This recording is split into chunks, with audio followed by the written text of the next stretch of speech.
নির্বাচন নিয়ে নানা ধরনের উদ্বেগ উৎকণ্ঠা এখনো কাটছে না। রোববার অন্তত ২-৩টা আন্দোলনের ব্যাপার ছিল। সেই আন্দোলনগুলোর পরিপ্রেক্ষিতে আমরা দেখেছি যে আন্দোলন একটা সক্রিয় হয়েছে, আর একটা চলছে।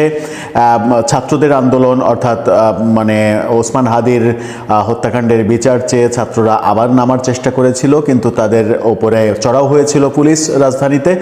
ওইদিকে চট্টগ্রাম বন্দরে ধর্মঘট কর্মসূচি চলছে এবং তার পরিপ্রেক্ষিতেই আমরা দেখেছি সরকার সিদ্ধান্ত নিয়েছে ডিপি ওয়ার্কে বন্দর তুলে দেবে না। সচিবালয়ে একটা আন্দোলন দানা বেঁধে ওঠার আবার সম্ভাবনা ছিল, যেটা আমরা জানি।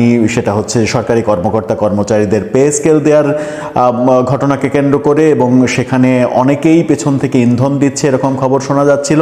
সেই আন্দোলনটা দানা বেঁধে উঠতে আমরা দেখিনি, যদিও প্রশাসনে এক ধরনের চাপা উত্তেজনা চলছে।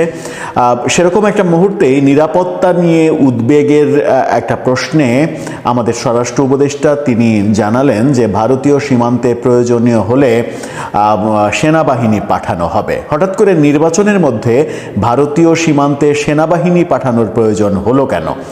ভারতীয় সীমান্ত কি উত্তেজনা তৈরি করছে, কিংবা ভারত কোনো ধরনের উত্তেজনা তৈরি করছে? সীমান্তে কি যুদ্ধাবস্থা তৈরি হচ্ছে? কি হচ্ছে? কোন পরিপ্রেক্ষিতে স্বরাষ্ট্র উপদেষ্টা এই মন্তব্য করলেন? রোববার যে মন্তব্য আমরা তাকে করতে দেখলাম, সেই মন্তব্য কেন করলেন তিনি? চলুন একটু গণমাধ্যম কি বলছে বুঝে দেখি, এবং স্বরাষ্ট্র উপদেষ্টার এই কথাটাকে কতটা উদ্বেগের কথা ভাবা যায় সেটাও একটু বিবেচনা করে দেখি। থাকবেন দর্শক। বলছিলাম স্বরাষ্ট্র উপদেষ্টার কথা। তিনি সীমান্ত নিরাপত্তার কথা বললেন, নির্বাচনের প্রস্তুতি এবং নির্বাচনে নিরাপত্তা নিয়ে নানা রকমের প্রশ্নের উত্তর দিয়েছেন। রংপুর সফর করেছেন রোববার তিনি। সেই রংপুর সফরে তাকে নিরাপত্তা নিয়ে উদ্বেগের কথা বলা হলো, সীমান্ত নিরাপত্তা নিয়ে উদ্বেগের কথা বলা হলো, এবং সেই প্রেক্ষাপটে তিনি সীমান্তে প্রয়োজন হলে সেনাবাহিনী পাঠাবেন তেমনটা বললেন। গণমাধ্যম বাংলা ট্রিবিউন এই তথ্যটা নিশ্চিত করছে, তাদের শিরোনামটা দেখে নিতে পারেন। সেখানে বলছে ভারত সীমান্তে প্রচুর বিজিবি মোতায়েন, প্রয়োজনে সেনাবাহিনী পাঠাবো। স্বরাষ্ট্র উপদেষ্টা সেনাবাহিনী কেন পাঠানো হলো? ভারত সীমান্তে প্রচুর বিজিবি মোতায়েন। বিজিবি তো স্বাভাবিকভাবে বিজিবির কাজই তো বর্ডার পাহারা দেয়া, সেই জন্যই তাদের জন্মই হয়েছে। কিন্তু সেই ব্যাপারটার মাঝে সেনাবাহিনী কেন বর্ডারে পাঠানো হবে, যেখানে বর্ডারের 8 কিলোমিটারের মধ্যে সেনাবাহিনী সাধারণত যায় না? সেরকম প্রয়োজন তিনি ফিল করছেন কেন? বর্ডার কি উত্তপ্ত হচ্ছে? ভারতের দিক থেকে কি কোনো সিগন্যাল এসেছে যে বর্ডার উত্তপ্ত হবে? ভারতে আওয়ামী লীগের নেতাকর্মীরা যারা রয়েছেন তারা কি বর্ডার উত্তপ্ত করছে? অনেক ব্যাপারই সামনে আসবে। চলুন একটু ভেতরে কি বলছে জেনে দেখি। স্বরাষ্ট্র উপদেষ্টা লেফটেন্যান্ট জেনারেল অবসরপ্রাপ্ত জাহাঙ্গীর আলম চৌধুরী বলেছেন, 12 ফেব্রুয়ারি সংসদ নির্বাচনে ভোট কারচুপির কোনো শঙ্কা নেই। এজন্য গণমাধ্যম কর্মীদের সহযোগিতা কামনা করেছেন তিনি। কোথাও কারচুপির খবর পেলে গণমাধ্যম কর্মীরা যেন তাদের জানায়, সরকারকে জানায়, তাহলে তড়িৎ অ্যাকশন নিতে পারবেন সরকার। নির্বাচনের সময় সীমান্ত এলাকার নিরাপত্তা নিয়ে তিনি বলেন, ভারতীয় সীমান্ত এলাকাগুলোতে প্রচুর সংখ্যক বিজিবি মোতায়েন করা হয়েছে। সীমান্তের 8 কিলোমিটার এলাকায় সেনাবাহিনী যায় না, তবে প্রয়োজন হলে আমরা সেনাবাহিনী পাঠাবো। রোববার দুপুরে রংপুর বিভাগীয় কমিশনার কার্যালয়ে নির্বাচন উপলক্ষে রংপুর বিভাগীয় আইনশৃঙ্খলা কমিটির সঙ্গে বৈঠক শেষে তিনি এই কথা বলেছেন। স্বরাষ্ট্র উপদেষ্টা বলেছেন, সারা দেশে নির্বাচন উপলক্ষে যে ব্যবস্থা নেওয়া হয়েছে, যে ব্যবস্থা দরকার সেই ব্যবস্থা নেওয়া হয়েছে। নির্বাচন খুব শান্তিপূর্ণ, সুষ্ঠু এবং উৎসব মুখর পরিবেশে হবে, সেই সঙ্গে ফ্রি, ফেয়ার এবং ক্রেডিবল নির্বাচন হবে। উৎসব মুখর নির্বাচনের কথা বলা হচ্ছে, সেই উৎসব মুখর নির্বাচন কতটা হবে সেটা নিয়ে যথেষ্ট সংশয় রয়েছে। যখন নির্বাচন ইনক্লুসিভ হচ্ছে না, একটা বড় পক্ষকে, একটা বিশাল জনগোষ্ঠীকে বাদ দিয়ে নির্বাচন হচ্ছে, তখন নির্বাচনের উৎসব মুখরতা নিয়ে প্রশ্ন আছে। সেই মুহূর্তে তিনি বলছেন নির্বাচন উৎসব উৎসবমুখর হবে। তিনি বলেন, আমরা দেশের 8 বিভাগেই মিটিং করেছি, সর্বশেষ রংপুর বিভাগের মিটিংয়ের মাধ্যমে বিভাগীয় পর্যায়ের মিটিং শেষ করলাম। তিনি খুবই সন্তুষ্ট। মজার ব্যাপার হচ্ছে যে গত রাতে ঢাকায় একটি অনলাইন পত্রিকা বাংলাদেশ টাইমস, সেখান থেকে সেই পত্রিকার যে সংবাদকর্মী তাদেরকে সেনাবাহিনী এসে তাদেরকে নিয়ে গিয়েছিল জিজ্ঞাসাবাদের জন্য, তারপরে আবার ছেড়ে দেওয়া হয়েছে। সেই ব্যাপারে স্বরাষ্ট্র উপদেষ্টাকে প্রশ্ন করা হলে তিনি বলেন যে আমি এই ধরনের কোনো কিছু শুনিনি। সেটাও একটা হাস্যরসের জন্ম দিয়েছে। কিন্তু ওই পত্রিকার বিরুদ্ধে অভিযোগ রয়েছে যে যমুনার সামনে যে ইনকিলাব মঞ্চের আন্দোলন, সেখানে সেনাবাহিনী প্রধান সম্পর্কে বাজে মন্তব্য করা এক দর্শকের মন্তব্য প্রচার করা হয়েছিল সরাসরি, সেই কারণে হতে পারে এই ব্যাপারটা। কিন্তু এখন পর্যন্ত পত্রিকার তরফ থেকে কিংবা সেনাবাহিনীর তরফ থেকে কোনো কিছু পরিষ্কার করা হয়নি।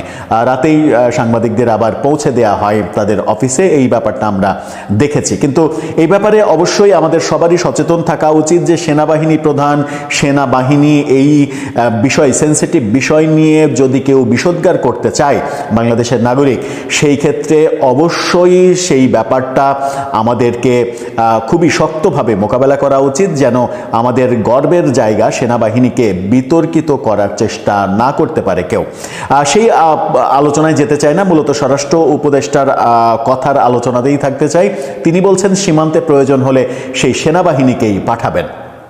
কিন্তু সীমান্তে কি হচ্ছে? সীমান্তে কি কিছু হচ্ছে? যখন আমরা ভারত আমেরিকা খুবই বন্ধুত্বপূর্ণ সম্পর্ক আবার তৈরি হয়েছে, জোড়া লেগেছে, এরকমটা দেখছি, তখন ভারতের চাপ বাংলাদেশের উপরে তৈরি হতে পারে, এটা অনুমানযোগ্য। কিন্তু সেই চাপ কি মানে বর্ডার উত্তপ্ত হওয়ার ব্যাপার? চাপ তো বর্ডার উত্তপ্ত হওয়ার ব্যাপার নয়। তাহলে বর্ডার নিয়ে শঙ্কা কেন? বর্ডার নিয়ে কেন তিনি বলছেন যে প্রয়োজনে সেনাবাহিনী পাঠাবেন? সেনাবাহিনী কত পাঠাবেন? সেনাবাহিনীর 1 লাখের বেশি সদস্যকে তিনি নির্বাচনেই ব্যবহার করতে পারবেন না। আমাদের সেনাবাহিনীর ক্যাপাসিটিই বা কত রয়েছে? সেনাবাহিনীকে কেন মানে বর্ডার গার্ডের সঙ্গে ওই সীমান্ত পাহারা কিংবা সীমান্ত নিরাপত্তাতে যেতে হবে?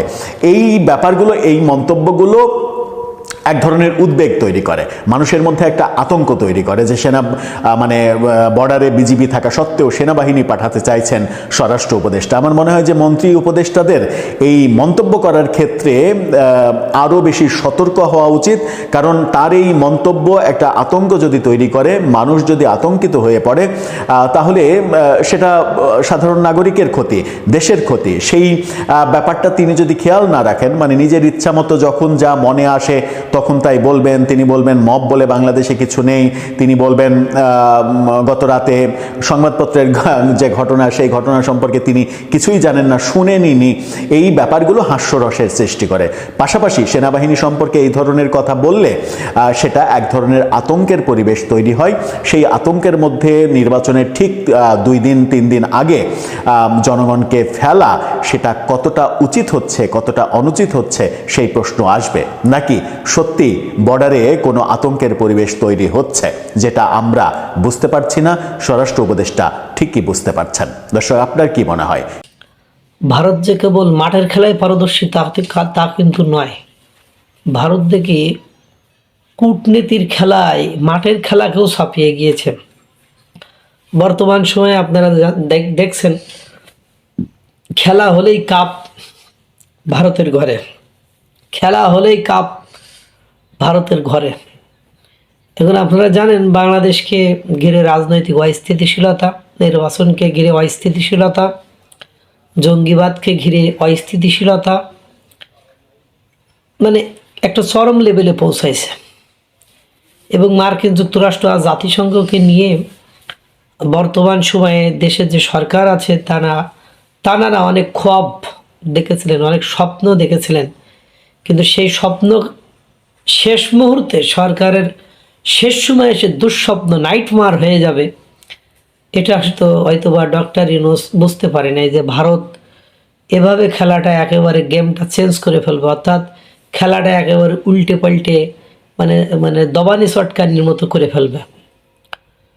2-3 দিন আগে, অর্থাৎ 3 তারিখে, মানে আপনার ভারতের পররাষ্ট্র মন্ত্রী এস জয়শঙ্কর, পঞ্চপাণ্ডবের একজন, এস জয়শঙ্কর যে একটা কি জিনিস রে ভাই, কি লেভেলের কূটনীতিক বা কি লেভেলের মানে যে খেলোয়াড়, সেটা মানে ভাবতেও অবাক লাগে। যাই হোক, এস জয়শঙ্কর মানে মার্কিন যুক্তরাষ্ট্রের সাথে মানে বৈঠকের করেছেন যে সেখানে বাংলাদেশ নিয়ে আলোচনা হয়েছে, অস্থিতিশীলতা, মায়ানমার ইস্যু, তারপরে আপনার মানে নির্বাচন, তারপরে আওয়ামী লীগ, তারপরে আপনার এই সব নিয়েই আলোচনা হয়েছে।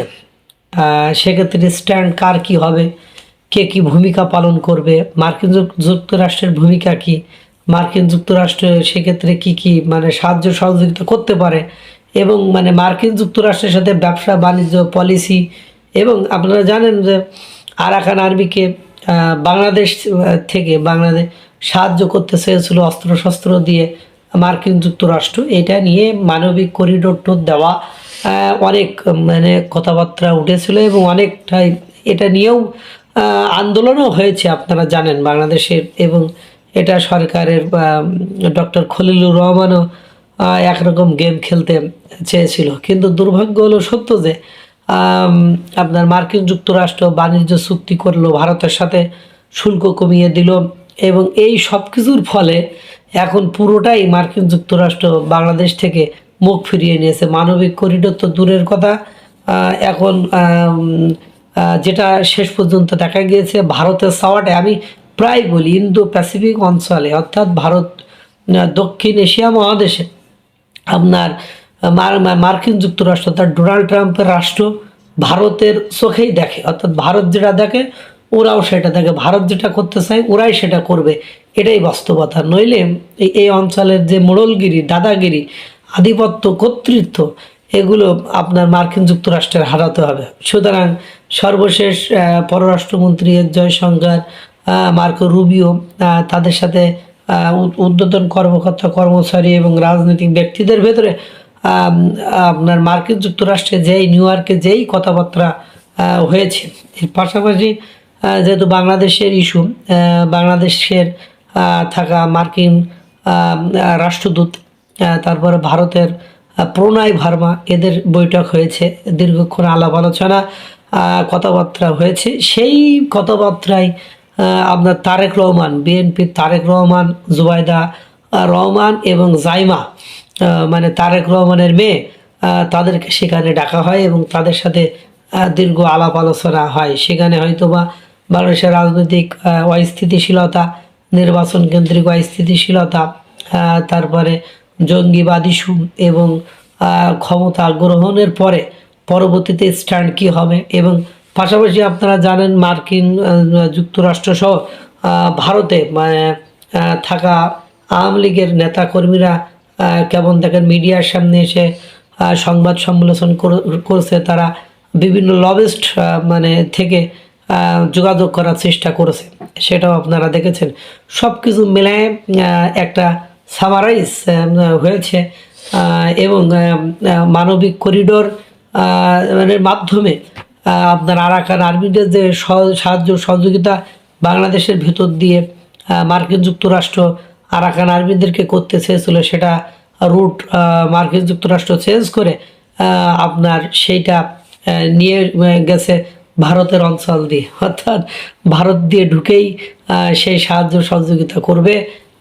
সেক্ষেত্রে মার্কিন যুক্তরাষ্ট্র, আমি বললাম যে প্রায় বলি যে মার্কিন যুক্তরাষ্ট্র ইন্দো প্যাসিফিক অঞ্চলে, দক্ষিণ এশিয়া মহাদেশ অঞ্চলে ভারতের চোখেই দেখে। সুতরাং ওই যে সাময়িককালে দু একদিনের জন্য একটু তিক্ততা, একটু মধুরতা নষ্ট হওয়া, একটু শত্রুতা বৃদ্ধি, এর মানে এই নয় যে ভারতকে মার্কিন যুক্তরাষ্ট্র ছুঁড়ে ফেলবে, কারণ তাকে ছুঁড়ে ফেলার কোনো লাইন নেই। এখন রুটও সেন্স, ব্যক্তিও সেন্স, সব কিছু মিলে মানে ভারত মার্কিন যুক্তরাষ্ট্রকে নিয়ে এমন খেলা খেলে দিল যে খেলার পরে, যে খেলার ফলে যেই ভারতের মনো আকাঙ্ক্ষা, মনোবাসনা, মনোকামনা, মনের অভিলাষ, অভিরুচি, সেটি বাস্তবায়িত হতে যাচ্ছে।